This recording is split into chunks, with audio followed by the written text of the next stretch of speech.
Ceremony baptism. He is now called a child of God for so many years.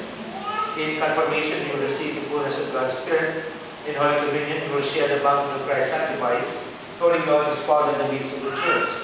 In this name, the Spirit of our common sonship, let us pray together the words our Lord has given us.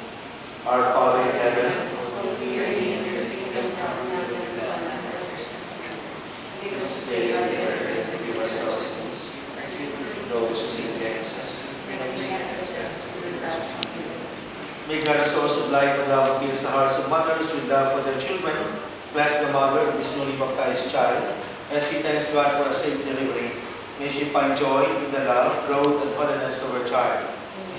May God, the Father and model of all fathers, help the father to be good examples, so that his child will grow to be a mature Christian in the fullness of Jesus Christ. Amen. May God, who loves all people, bless all their parents, relatives, and friends, who are gathered here in His mercy. May God from evil give them His abundant peace. And the Almighty God bless you all, the Father, the Son, and the Holy Spirit. Our celebration is ended. Let us go in the peace and love of Christ.